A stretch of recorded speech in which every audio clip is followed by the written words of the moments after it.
بسم اللہ الرحمن الرحیم۔ السلام علیکم ورحمۃ اللہ وبرکاتہ۔ دوستو، آج کا وظیفہ ہے ایک خزانہ ہے۔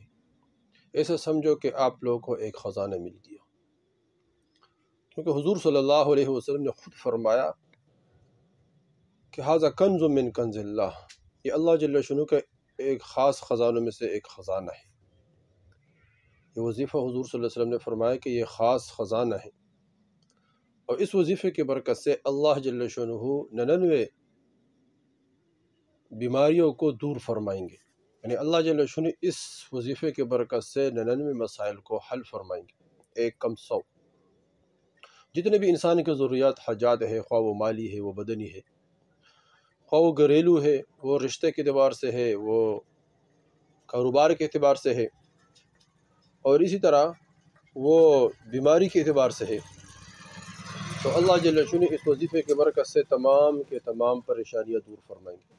اور فرمایا کہ اللہ جل شانہ اس کے تمام یعنی 100 پریشانیوں کو دور فرمائیں گے، اور فرمایا کہ ان میں سے سب سے ہلکا جو پریشانی انسان کو ڈپریشن ہے، کہ انسان ہر وقت غمزدہ رہتا ہے، انسان ہر وقت ڈپریشن میں رہتا ہے، اللہ جل شانہ اس مرض کو دور فرمائیں گے۔ جتنے بھی انسان صبح سے لے کر شام تک گھومتے ہیں، اور جتنے بھی یہ انسان نشے کرتے ہیں، لڑائی جھگڑے کرتے ہیں، یہ سارے کے سارے اس کا جو جڑ ہے وہ ڈپریشن ہے۔ کسی کو سکون نہیں آتا، رات کو نیند نہیں آتے، دن میں چین نہیں آتا، کبھی ادھر کبھی ادھر، کبھی ادھر کبھی ادھر، پریشان، چیزوں میں پھر سکون ڈھونڈتا ہے۔ الا بذکر اللہ تطمئن القلوب، جہاں ذکر ہے، جہاں سکون ہے ذکر میں ہے، وہاں تو جاتا نہیں ہے۔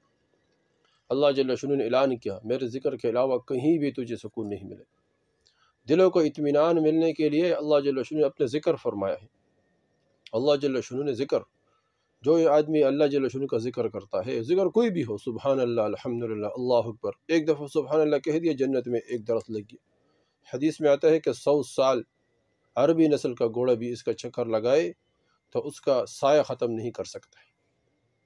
تو ایک دفعہ سبحان اللہ، ایک دفعہ استغفر اللہ دل سے کہہ دیا، فرمایا کہ اللہ تمام گناہوں کو معاف فرماتے ہیں۔ جب 3 مرتبہ کہتے ہیں یا اللہ میری توبہ، یا اللہ میری توبہ، یا اللہ میری توبہ، تو اللہ جل شانہ اس کے تمام گناہوں کو معاف فرما دیتے، اس کے توبہ کو قبول فرما دیتے۔ تو اس طرح اور فرمایا قد بدل سیئات الحسنات، اس کے نیکیوں، جتنے بھی اس نے گناہ کیا ہے وہ نیکیوں میں تبدیل کر دیتا ہے۔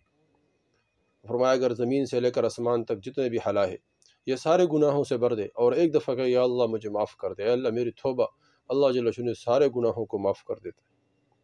تو اس طرح یہ ذکر، استغفار، استغفر اللہ ربی من کل ذنب، درود شریف، ایک دفعہ حضور صلی اللہ علیہ وسلم پر درود شریف پڑھ لیا تو فرمایا کہ 100 رحمت اللہ جل شانہ اس انسان کی طرف متوجہ فرماتے، اور فرمایا کہ 10 رحمت متوجہ فرماتے۔ ایک روایت میں آتے فرمایا جس نے 100 مرتبہ درود شریف پڑھے اس کے 100 حاجات پورے ہوگی، 100 رحمت اللہ جل شانہ اس کی طرف متوجہ فرمائے۔ تو یہ ذکر کے علاوہ انسان کو چین سکون، ذکر میں نماز آتے ہیں، ذکر میں قرآن آتے ہیں، اس طرح اللہ جل شانہ کے پیارے پیارے نام ہے، حضور صلی اللہ علیہ وسلم پر درود شریف ہے، یہ تمام اذکار میں آتے ہیں۔ اس کے علاوہ انسان کو چین سکون نہیں مل سکتا ہے۔ اس لیے اللہ کے رسول نے فرمایا کہ یہ جو تسبیح ہے، یہ جو وظیفہ ہے، لا حول ولا قوت الا باللہ، لا حول ولا قوت الا باللہ، یہ وہ وظیفہ ہے کہ اللہ کے رسول نے فرمایا یہ اللہ جل شانہ کے خزانوں میں سے ایک خزانہ ہے۔ تو اس دوستو کس طرح پڑھ لیں؟ روزانہ اس کو 313 مرتبہ پڑھیں، اور اول آخر درود شریف پڑھیں، لا حول ولا قوت الا باللہ، اس کو روزانہ 313 مرتبہ پڑھیں۔ انشاءاللہ اس کی برکت سے تمام ضروریات حاجات غیبی خزانوں سے پورے فرمائیں، تمام مسائل حل فرمائیں گے۔ والسلام۔